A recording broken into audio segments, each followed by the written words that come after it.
Alrighty. Doc here from North America. It is Happy to Hump Day. It's Wednesday. It's the middle of the week. And let's see what's going on this morning. You can see there's the dollar index. You see the dollar index on a weekly basis still heading down. That's on Forex. Over here on Chicago Quant. Let's see if we're in the right spot. There it is right there.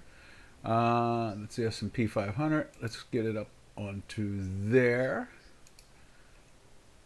Right there. There we go. Activate. And you can see it's acting a little, it's, excuse me, it's in the weekly sell. Let's put that line. Where's that line? Why is that line down there?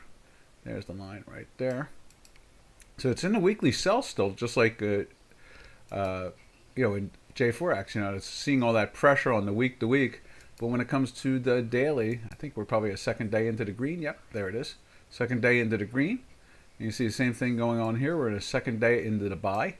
I guess there's an interpretation of an increased interest rate again. Somewhere along the line, they're walking back stuff. I guess the number on Friday could have some effect, but what is the word I'm looking for? The opinion has become negative. You can feel it. I mean, that's all they talk about is negative, negative, negative. And you know what happens when they talk so much negative? In the beginning it works, and then it falls apart, and somehow or another it goes into the other direction. And so that's kind of what I'm figuring it's kicking out. Hey Robin, hey George, how you doing? So that's kind of like where I'm at the moment. They keep on talking negative, negative, negative, and more than likely it'll find a way to. The next thing you know, the thing will be going up. I mean, remember.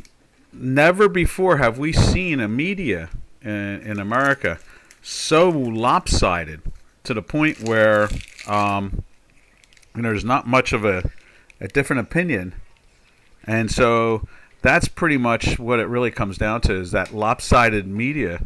It's always one direction, to the point where we don't see the real data. I mean, we don't look at the real data and take it serious, and because they're telling us to think the other thing and think another way, and it's pretty much what it comes down to. So, yeah, I saw something from the Bank International Settlements yesterday. They said there's 80 trillion kind of like lost in the sofa somewhere. It goes on and on and on, and that won't that's not going to be talked about too much, and just as much as the interest rate thing and capitalism and why the United States is so much stronger overall. Some say it's because of the dollar being the world reserve currency. As far as I can tell, if it wasn't for the dollar being the world reserve currency, there would be no world reserve currency, because there's no way in the world any other country can handle the world. And they're hoping to put it together, and there was a headline talking about gold and petro gold and so forth and so on. And America is really an island. It's a very large island, and we have two neighbors. But in essence, we are an island when it comes to finance and so forth, just because of the free market capitalism. So in other words, instead of taking your neighbor's property and not paying them for it, in America you have to normally pay for that property. If you want to take something from somebody, you got to pay them for it. And so it makes a whole difference. A lot more people want to work and get things done. And so when we look at the dollar today, and you see the way this thing is just kind of drifting around, it's really, this is the interest rates, this is the inflation, that's what we're looking at right there. And when that inflation disappears again, then obviously it'll be firm. Maybe it'll only get up to 109 or 103. Personally, I would assume it would want to play in this area here, between, say, let's see, when we expand it out, let's get the weekly up there like that. I would think that it would want to play in the 90s. That's what I would figure. That's where this should be, not exploding up to the 115.16 area. It's just way too strong. It just tells you that the world doesn't have anybody else. Trust me, if the world had somebody else, they would use it. They would use it. And they wouldn't leave $1 trillion here and 100 and three-quarters of a trillion dollars there in the United States, they wouldn't buy the bonds. They would be lighter about it. Planet says, I thought it was a series of different people stitched together, whether they like it or not. I like that last part more than anything else. That's pretty good. Whether they like it or not. No, it's what it is it's a constitutional republic. And so the majority can't always intimidate the minority. So in other words, they always, people talk about like elections and so forth, and it's like, oh, the majority should rule. But at the same time, when you have a democracy, the majority can take away from the minority property and equity. If they say, hey, I want I want to share your car because see, you have a $100,000 car and we only have like a $20,000 car, so you should share it. And since the majority says it should happen, it's going to happen. Well, guess what? The people who can afford to buy and make the money for that $100,000 car start to do other things. They start to find other ways to have an income. Not, I guess it's like the classic. You ever see those pictures, like in France or Greece, where they have something like 9 swimming pools registered in a city, but when the satellite shot looks down, you see, thousands of swimming pools? What'll happen is people will go to a black market, they will go other places, they will find ways not to report things, and then you get even less productivity. That removes productivity. So when I say America's an island, it's a very productive island. We still do about 25% of the manufacturing in the world. During the wars, we were producing over 50%, sometimes 60% of all production in the world. So that's really what it comes down to. It sounds like that the same thing to me, led by the noise, controlled by the system. Yes, I saw Netanyahu was talking about that this morning or I guess it was last night on one of the channels. The new prime minister, or the prime minister that's going to be prime minister of Israel again, and he was talking about when he was in the military about how the drill sergeant told him to look to the right and put the guy on your right up on your shoulders, and then we're going to have a race contest. Everybody's going to race, run. And everybody did it. And the guys that had big guys on top of their shoulders and they were small basically almost fell down. Whereas the guys that had little guys up on their shoulders kind of, were able to run. And he talked about, he had changed the economy in Israel to be a free market economy. And reverse out the government up on top of people's shoulders with less regulation and less taxes, and the people now were bigger independently compared to the government. And that's really what it comes down to, because government usually is more, when it dominates, it slows it down. Well, look at all the countries in the world. Why isn't Europe, after all these decades, we hoped that the euro would become at parity with the dollar. That's what we were hoping for. We were hoping as traders here in the 80s and the 70s, we were hoping that we could get away from the dollar being such a dominant player. A strong dollar is great, but not a super duper strong dollar. Just a strong dollar, a good dollar, stability, that type of thing. Nose. Let's see. Sounds like something to me led by the nose, controlled by the system. What's controlled by the nose? Well, yeah, the government does. The government does that to you. So in other words, if you tax people less and have less regulations on them, they function more for themselves.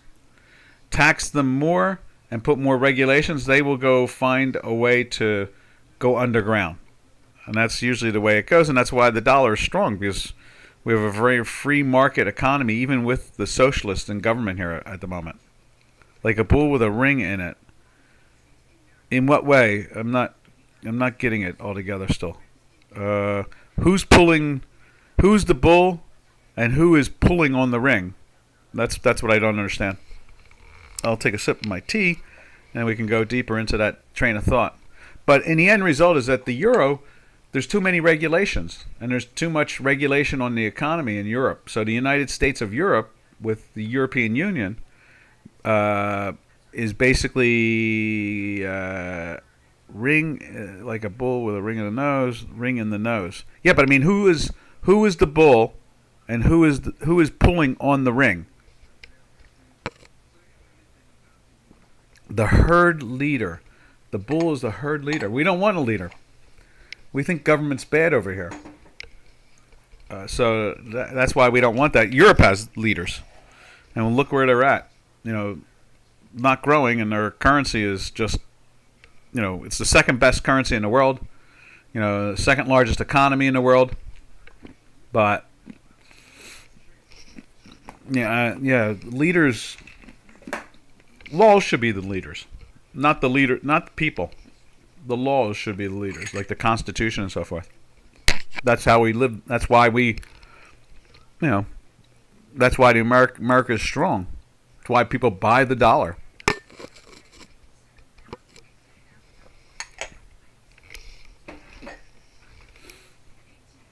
And then let's see. If you say the bull is the herd leader, who is pulling the ring in the nose? I'm not going to get. I'm from cattle country. We have a lot of cattle around here. You don't want to stand in front of a bull and pull on its ring. I can tell you that.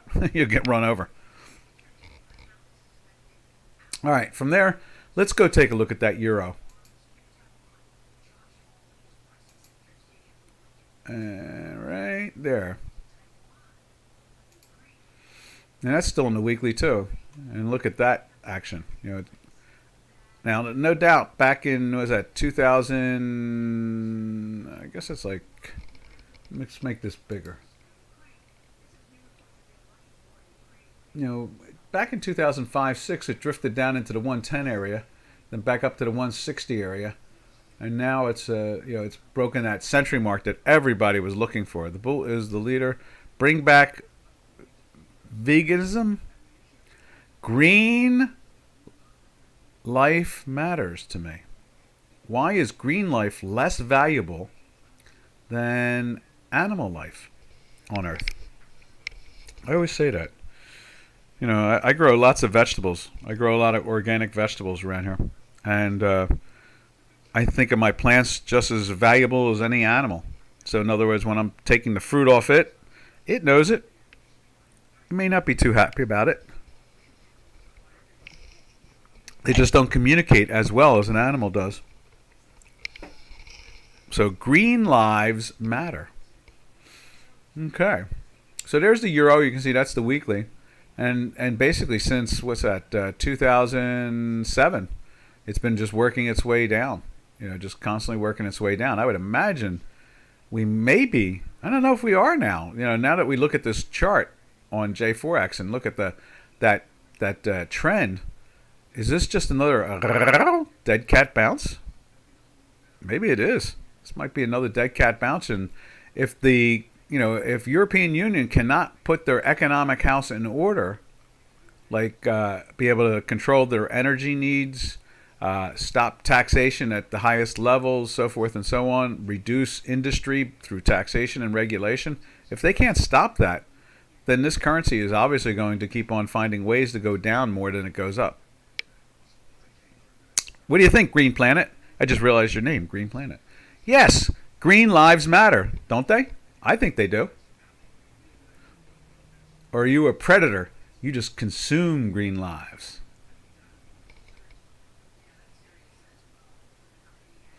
All right. You're a predator? Or you consume, or you believe green lives matter, but you're the predator. So it's just like that bull and pulling on the ring. The only thing is that the plants can't respond back so well.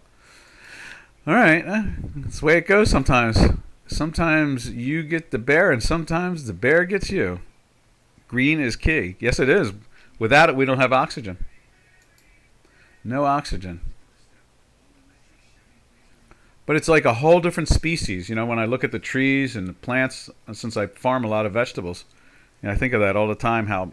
And I play music to them, and I have speakers out in the fields, and they kind of lean into those directions. They find a way to get there.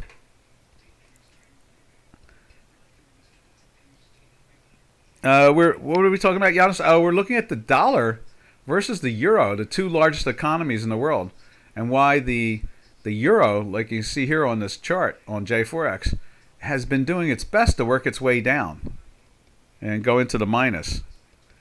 They reduced their COVID measures, but the indices appear to be declining.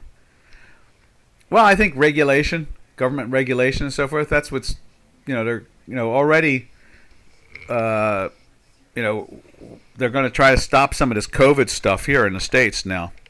Uh, the new Speaker of the House basically told the president not going to pass anymore. So, but yeah, I'm starting to think, Janos, that the euro probably has more problems than we realize. Until they can get back to a free market economy, they're obviously going to be finding ways to go find new lows. It may take 5 or 6 months somewhere down the road.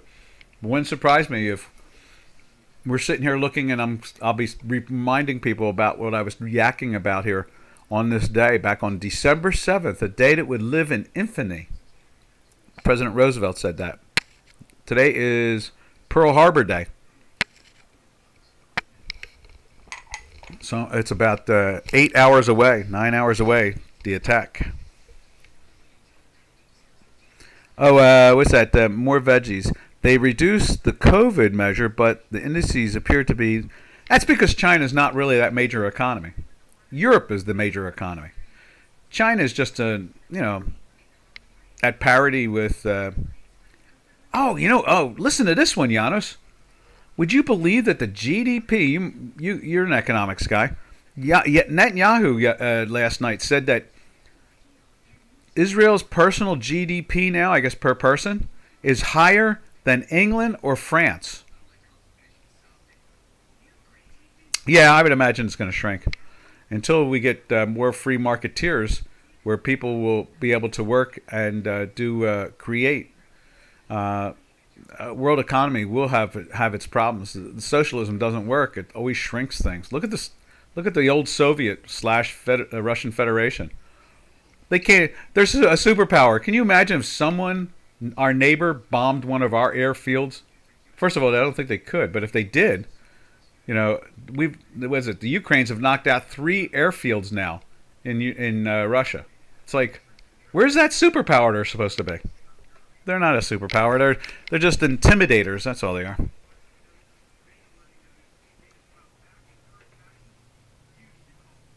Yeah, I know. And the more free markets, the better. More freedom, less government. That's exactly the point. Planet. More free markets and free people and less regulation does that. And that's pretty much why when we're looking at the two major currencies on the planet, the euro and the dollar, you can see even as with the socialist relatively in control here at the moment, won't be there for long, but they're there now, and they've been doing a good job of getting elected, hook or by crook. Let's put it this way: they're finding a way to get in there, one way or the other. But you can see there's the dollar in the same time period. We're not even seeing it back into 2005 and so forth, but because the indice, I don't think the indice was created in I want to say 2000. In the 1990s, actually, I think the index was created, the dollar index. DXY might have been created in the mid-90s. But it's in here on J4X, you can see it. It's been finding one direction, and that is the broad overall direction is more up than it is down.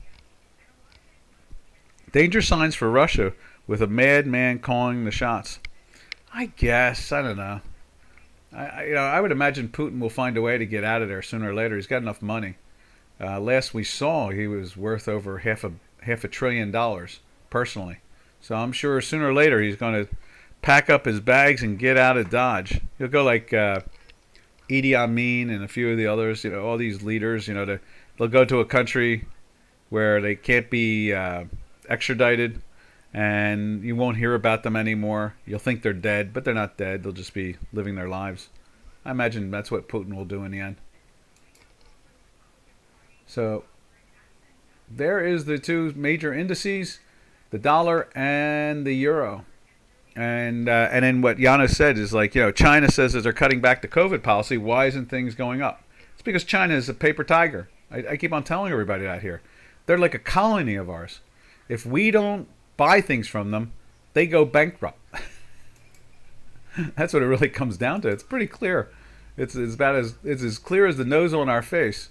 Hence, why don't they have a floating currency? If they were a real powerful economy, they'd have a floating currency. They don't have a floating currency. They do the old Soviet thing. They set the price each day. Money doesn't stop bullets, but it sure does buy them. That's for sure. You can sure buy them with them. You know what? You know what stops bullets? Free market, free people. That's what stops bullets. Because you're able to produce things that supersede the bullets, like bigger weapons.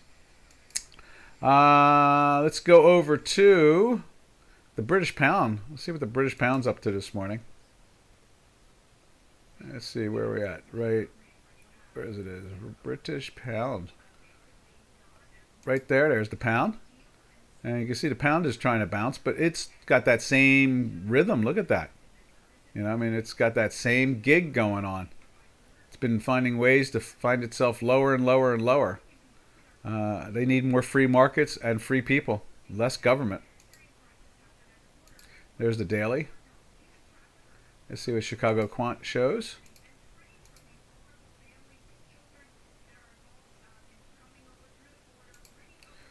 And let's check it out right there.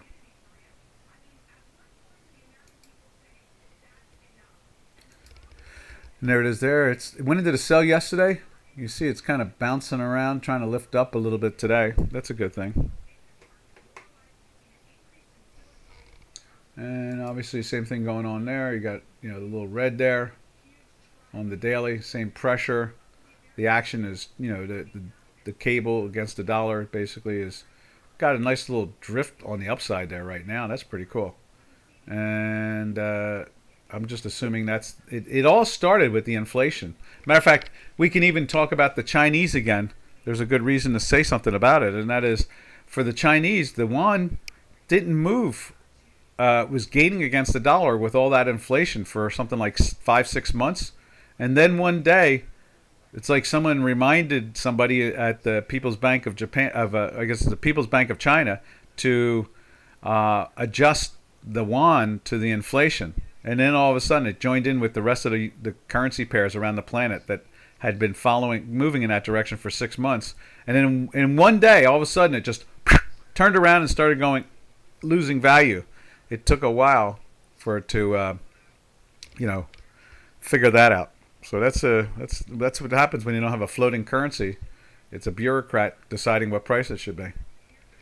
From there, let's just see what the weekly looks like. There it is. And you can see the same thing. Weekly's been bouncing up and up and up and up and up. Same thing over in Chicago Quant.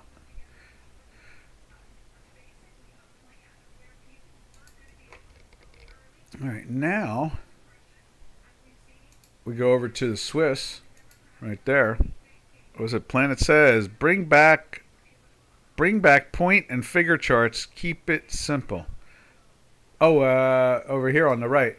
Well, what we do is the Hinky Ashkeys represent our dots over here, the dots on the bars. So that's why I have to work on that. See if I can put the Hinky Ashkeys in a third position. Like you have the stochastics at the bottom, maybe the Hinky Ashkeys in the middle, and then just a flat out, bar chart like that. Point and finger. Oh, you want to see? You're talking about Dorsey Wright point and figure, right? That's a really good tool. I like Dorsey Wright. Planet, do you follow Dorsey Wright? Point and figure, X's and O's. It's a really good tool. 70s? You did in the 70s, you followed it?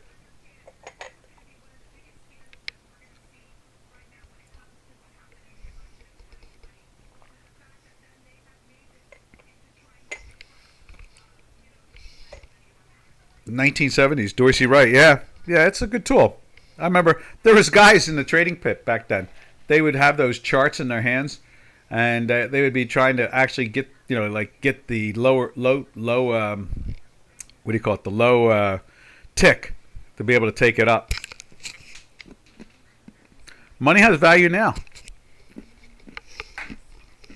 It's backed by the GDP, I guess you could say, and the confidence of a country. I mean, how else do you look at, say, something like this?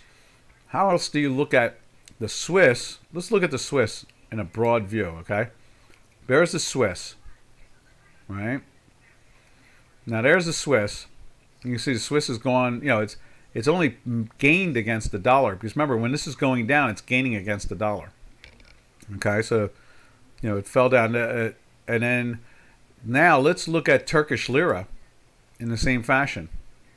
I mean, it's nowhere near at parity. I mean, basically, the Swiss went from 1.40 down to, 90.99, 97, 90. There's 78. It dropped, pretty dramatically, okay? About 50%.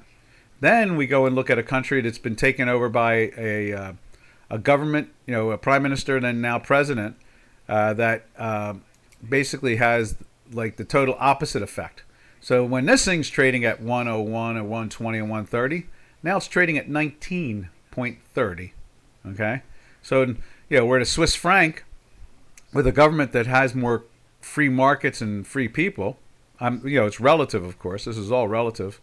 In other words, it's relative, like the Al Einstein thing. It's relative, And you can see here, same time period, you've got the Turkish lira trading at around $1 and change. It goes to 140, 150, and it goes to 2. We're not seeing that with the Swiss. Then it goes to 3. Not seeing it with the Swiss. It goes to 4. Not seeing it with the Swiss. It's going to 8. The Swiss is going from 120, 1.20 to 1.10. So this is what a very unfree market compared to a free market, is going on there. It's just a whole different game, a better economy. And due to the fact that it's only 1.35, 1.40 here, and it's trading at 1.0, wouldn't Turkey be happy if they went from 1.0 to only 3.0, not 19.0? Let's see. There is no comparison. What's no comparison? Free markets versus free economies and free markets? There is. The United States. It's the most free capitalist society on earth, and that's why it produces so much with so little people. And I guess you could say Israel now too. Israel's outdoing Germany, France, and Britain each. In other words, it outperforms them in the GDP. And they're part of the OECD. So, and that's why this currency conversation today is pretty much because there's articles about the petrol-gold currency. And I keep on saying arbitrageurs will exercise that in a heartbeat.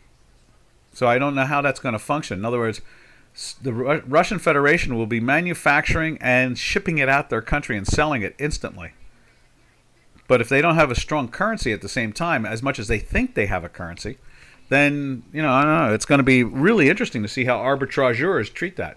We've seen China for, 10 years now claim that they were going to put together a petro-gold yuan.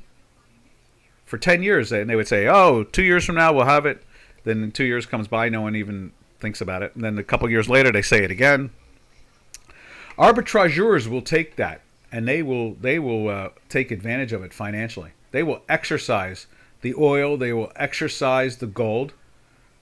And if they don't have a manufacturing operation in a free market where people can grow and produce, then what will happen is they will lose all that petrol dollars and gold. The gold itself will be exercised and taken away from them because they had guaranteed that their currency is backed by it. Now, the only way that can work to guarantee your currency with a metal is that you have to be able to exercise it. In other words, that I don't know how many people here are old enough to remember that Charles de Gaulle, the former president of in general of France, threatened Richard Nixon and the United States that he was going to exercise $3.4 billion worth of gold back in 69 or something like that, 68, 69, 70, something like that.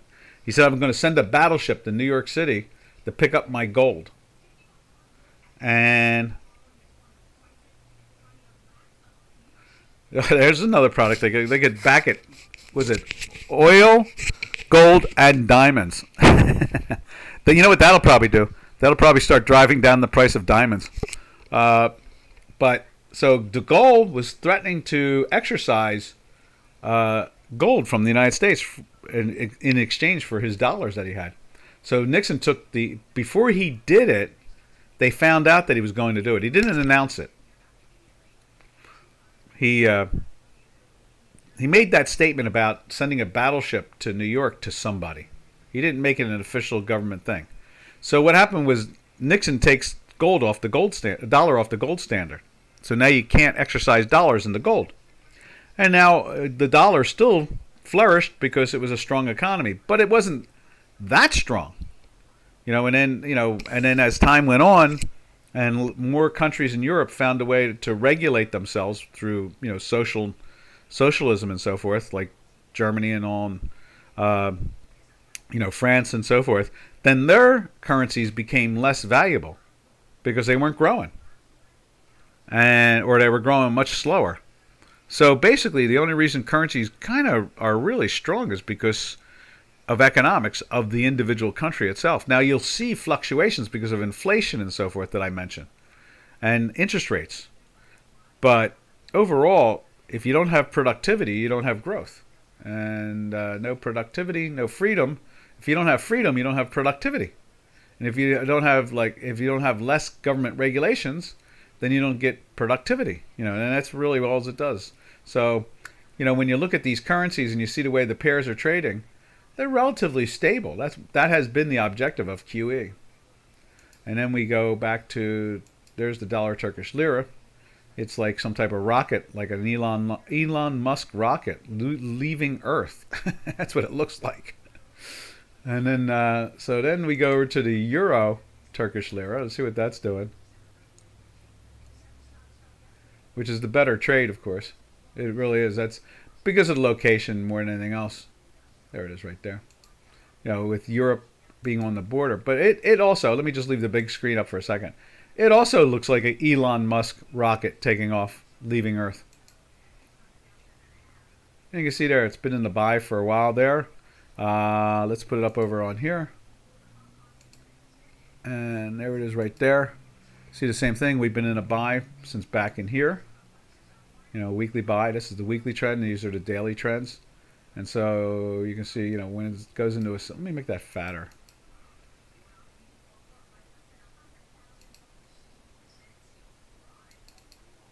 There we are. Let's make that thicker. So that's where we got. You got now it's into the buy. It went into the sell yesterday. It looks like it's flirting again with a buy today. In other words, they're basically throwing these things out the door. That's what it really comes down to. Is they're basically, when your currency goes from 1 to 19, it means it's gone Zimbabwe. It's like New Rhodesia. It's like what's his name? I can see his face and so forth that ran Zimbabwe. I can't think of his name now, but it's not good. Let's put it that way. I remember Gordon Brown selling UK gold reserves off. Yeah, supposedly it was the British that gave us a heads up that de Gaulle was going to convert his dollars into gold.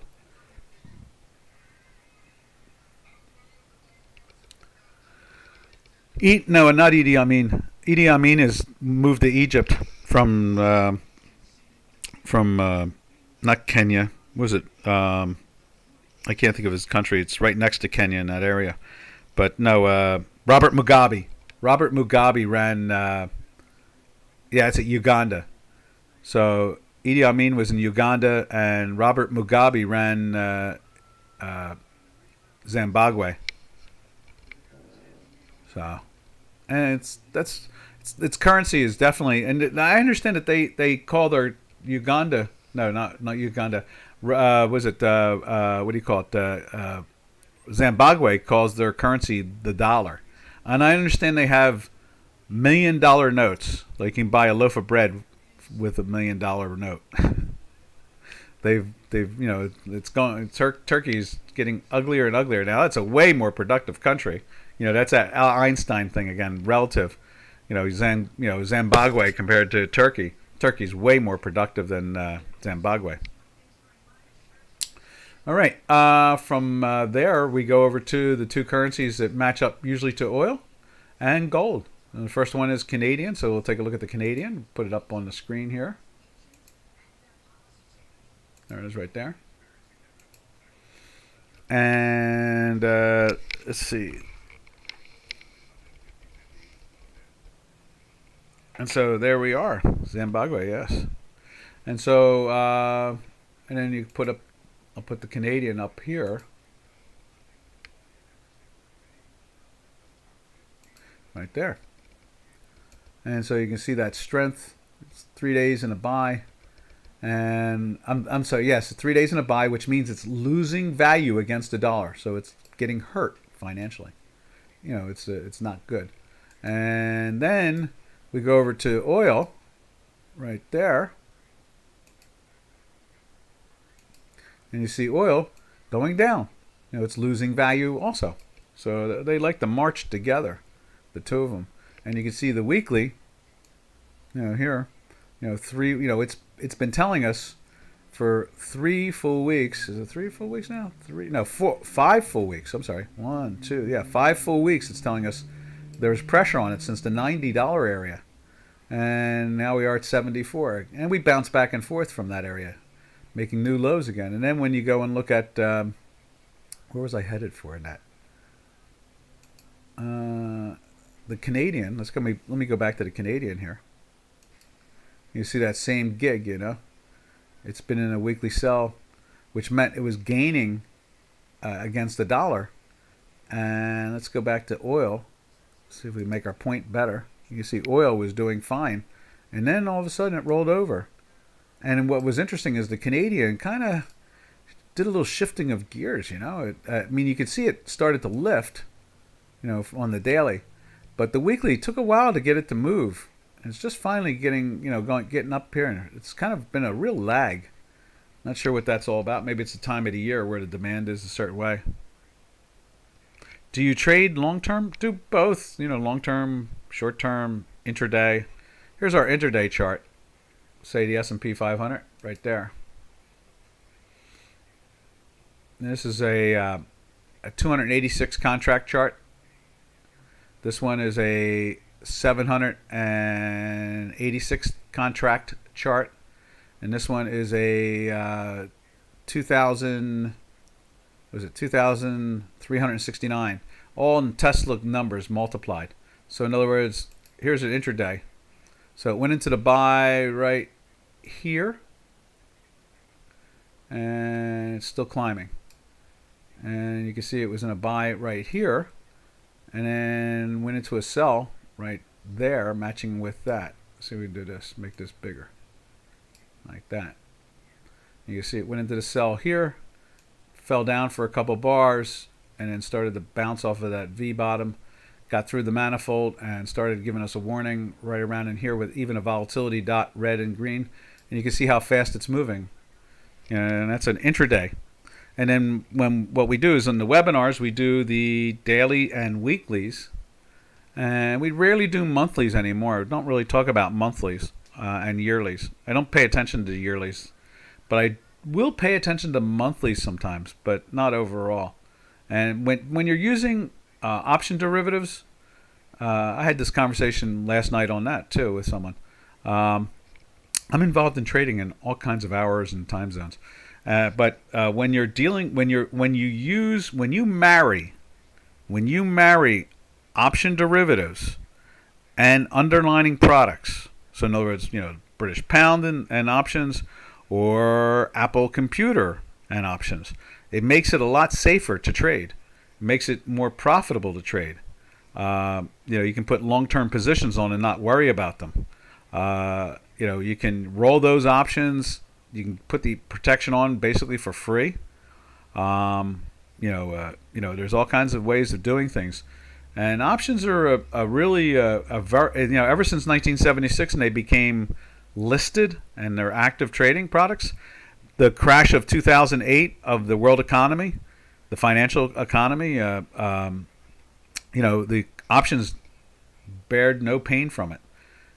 Whereas the New York Stock Exchange lost, 70% of its volume. Even to this day, they are nowhere near what they used to be. If they do 1 billion shares a day, they're lucky. They used to do 3, 4, and 5. The Nasdaq has picked up more to some extent, but then they're commingled now, and so it makes the volume is about the same as the crash, but there's more high speed. What they've done is they've perked them up with high speed trading and all kinds of different tricks to try to make it more active when it's not. They're relatively illiquid, I would say, compared to 2007, 2008, before the world economy crashed, financial economy collapsed, where we lost basically like Lloyd's of London and Merrill Lynch and all those companies we always talk about here. Citibank, Deutsche Bank. They're all still. I saw Deutsche Bank today trading around $10, which is pretty impressive. It had been hanging in the 6s and 7s. They are reducing their portfolio of swaps. Once they reduce those swaps, they have about 30 some odd trillion, maybe $28 trillion worth of swaps still. They used to be the world's largest controller of swaps, which was around 72 to 75 trillion, not billion or million, trillion. And so once they reduce all those swaps, then the bank will become more valuable again. Let's see, where are we at? That's CAD. Let's go take a look at the South African Rand, and we'll put gold up on the screen here. Well, let's put Rand up there to start off with, because I want to see the price of it. Right there, they've had some political activity that's kind of freaked things out of late. There's the weekly. Let's put the daily in there. And let's see. There they go. So this big spike was the president was going to resign, but the ANC came back and backed him, so he's allowed to keep the $500,000 that he got paid for from some friend or company, and there's no problems now, I guess. Or maybe they're asking him for half of it, I don't know. End result is he's not resigning. Let's put up gold.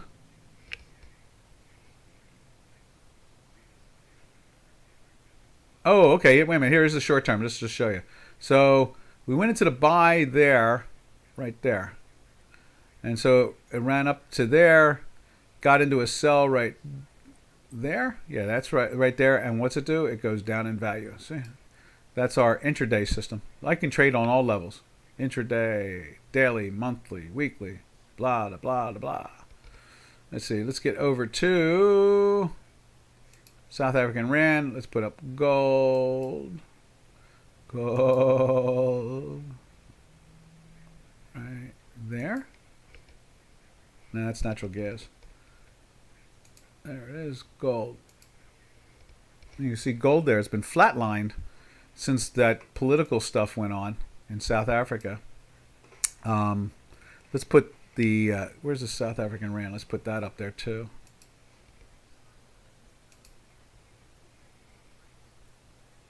Right there. You see it's trying to inch its way down. It seems to be trapped into that panic mode. These 2 days here was where he was going to resign. He told him, no, I'm not resigning. And that $520,000 that was found in my office, hidden in his sofa, no less. I don't know what they're doing with that. You can see here it pushed it into a seller yesterday. So that's a good sign. Once the politics moves away from it again, maybe it'll help the gold, because right now the gold is looking relatively anemic. It's in a daily sell for third day now, but It's not really anything going on there. Now, from there, we drift over to copper. No. We do the what do we do? Did we do the yen? I think we skipped the yen. Let's go check out the yen. Let's see, yen. Let's finish off the last two currencies, yen and Mexican peso. So there's yen. Yen is 137.16 at the moment, offered. Let's see what it looks like over in here.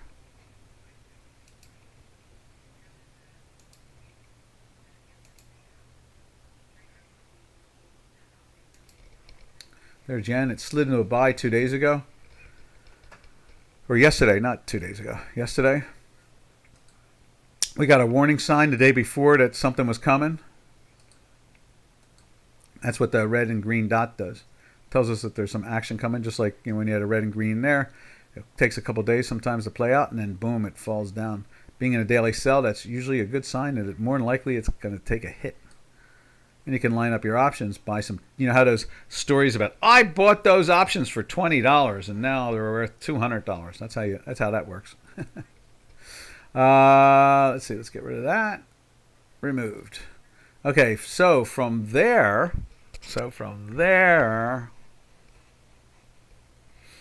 let's see. We go to the Mexican peso, and there's the Mexican peso.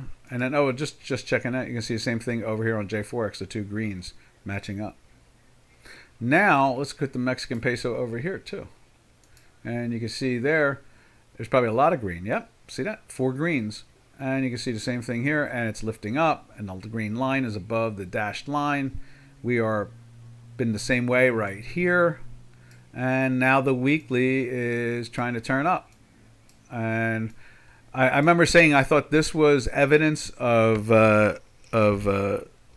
Herschel Walker losing, and obviously it was a couple days ahead of it because it did. I think that's that at this point Mexico is not benefiting from a strong a Democrat Senate. It will benefit from a Republican House, but not the Senate. Green Planet says, so back in the day, getting data via sat before broadband, I cut my teeth scalping CFDs, but what stress? I hear you. That's why we show you the technical tools that you can try to implement to cut down on your concerns. Also, utilizing option derivatives, like I said, marrying them to hard delta positions is a good way of reducing stress and gaining profits. So there's that's the most important thing of all is to utilize all the tools. It's kind of like, what option derivatives really come down to? It would imagine, if anybody out there uses electric tools like electric drills or electric saws, electric, in other words, battery powered tools. It's like ignoring that battery powered tools exist when you don't use options to trade long term. That's exactly what it is. It's like you're just saying, I'm going to use a hammer. Why would I use a nail gun with a battery? Forget that. I'm going with the hammer. I'm going old school. Yes, I must improve my understanding of options and option trading. Oh, without a doubt. Without a doubt. It's not that complicated. I'm always willing to answer questions here about it. It scares people, though. People get very nervous about the word itself. Call, put. Oh, my God. I usually try to make Halloween noises when I use the word call or put. There's only like 5 words that describe an option. Call, put, strike, the strike price, that is, exercise, and premium. That's it. That's pretty much it. But I swear, the world takes a look at those 5 words, and they act as if you're trying to unify Albert Einstein's, unified field theory. They look at it like it's plain add and subtract. I mean, you're not using differential equations and trying to do string theory with Hamiltonian and Gauss and and so forth. I mean, it's like, my God, it's add and subtract. 1 plus 2 is 3. 4 minus 5 is 1. I mean, that's not exactly, the unified field theory. But every time we have conversations about options, it's like people go, "Oh, I don't know what that means. I can't think about it. Oh, no, I don't understand." It's like strike price. That's it. Learn what a strike price is. It's not complicated. It can be expressed in 4 words. What is a call? What is a put?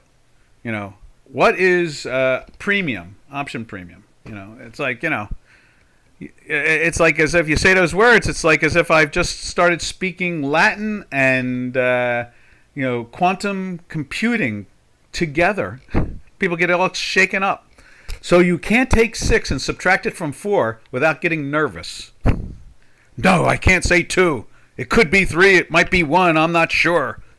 No, 4 minus 6 is 2. And that's pretty much what it comes down to. As they say in Russian, Moscow, see you again soon.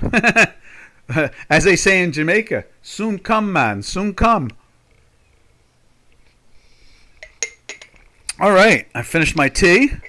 Let's jump over to the rest of the metals. We'll take a look at the rest of the metals. And Planet, it was a good conversation. Thank you very much. Thank you very much.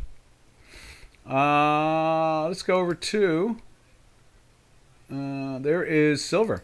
We've seen what gold's doing. It's like flatlined. Seems like silver's trying to do the same thing.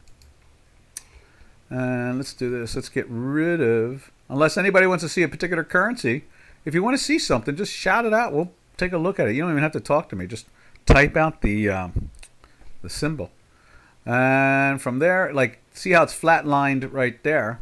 Now look at let's look at silver and see what silver's doing.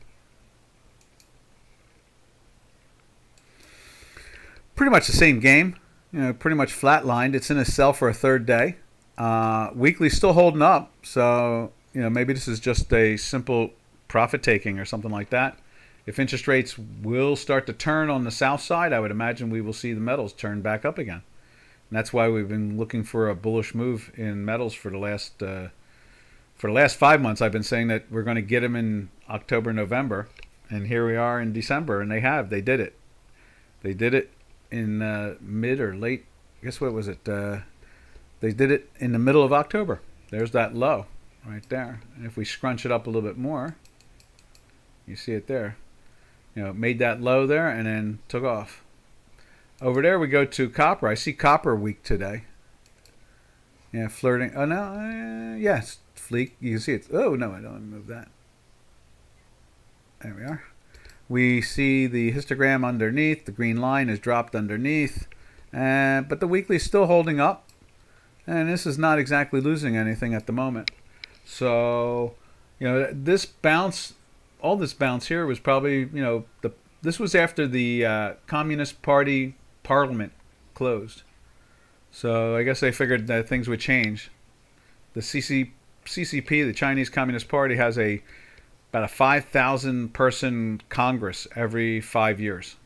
And it ended here, and once it ended, the currency, the copper itself took off. And then from there we go over to what's today? Wednesday. So what we saw it yesterday too. There's platinum.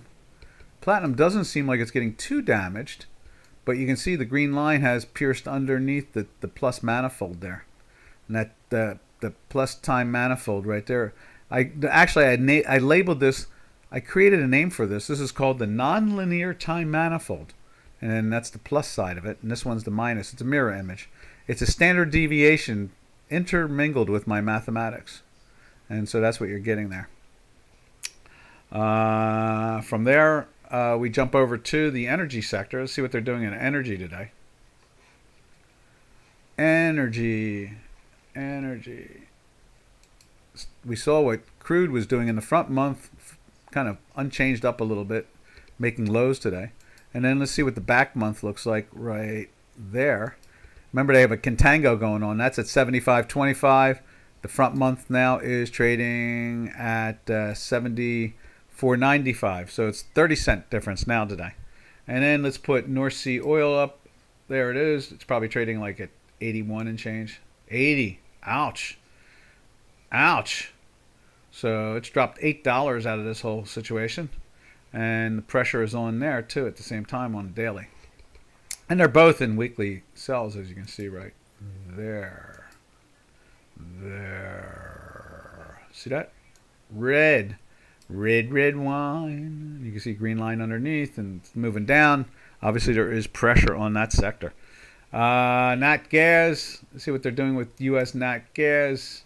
And then we'll take a look at the Spanish gas company to be able to see what they're doing in Europe. I saw an article that was pumping it again. So I guess wouldn't be surprised that Spanish gas is moving up more. We're in the fives here now. That's pretty impressive. Let's see what it looks like over here. There it is right there.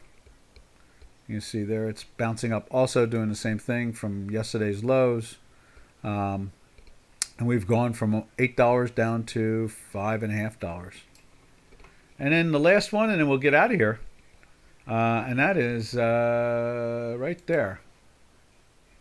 In fact, I'm just going to close that altogether. Bang. And make this bigger.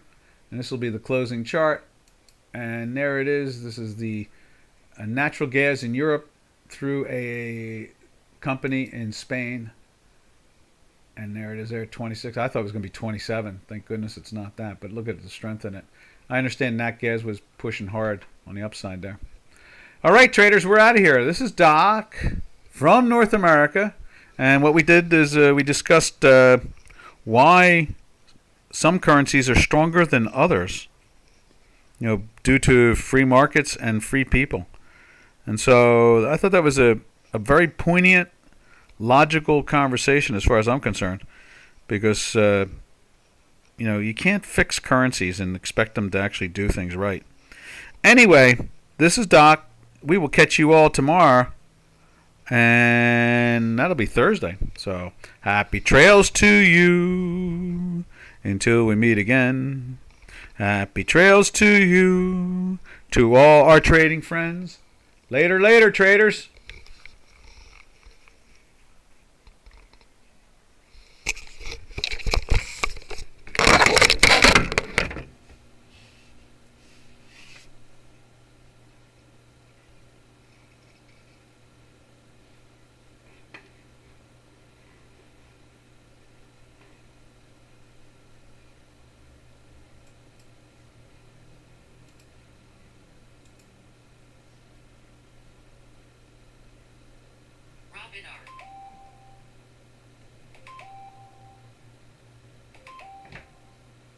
Hello. Yeah, I did it again. It was ringing while you were answering it. The guy, Green or whatever he is, would you know who that is or no? No, I don't. But it was good to have him talking, Yeah, you were funny. I had to call you. You were talking about, how people are afraid of options Yeah. or mathematics, and you said 5 minus 6 is 1. 5 minus 6 is 1, exactly. Yeah, you did. Yeah. And then you said another one I forgot already. Yeah, 4 minus 6. This Green Earth guy's going to call you undercover, but he didn't say anything. What? You take 5 and subtract it from 6 is minus 1. Or 1. You It's 1. said 5 minus 6 is 1. Yeah, 5 minus 6 is 1. It's negative 1. No, it's not. It's 1. 6 minus 5 is 1. 6. Oh, I guess 6 minus out of 5 is a negative 1. Right. But you said 5 minus 6 is 1. Right, you're taking 5 and subtracting it from 6. That's 1. Right, but it's negative 1. No, it's 1. No, it's just 1. I said it backwards, that's all. Yeah. I was waiting for the guy to jump over. Well, in my head, it's that way. That's how math works in my head, though. No, I get it. Yeah. They don't get it. Yeah. I understood right away what you meant. Yeah. But I'll tell you, options have to be. Anybody wants to talk about long-term trading, they got to use options. There's no way in the world that you could sit there naked, sweating bullets. That's what DocDow is. Yeah. Swimming bullets. Exactly.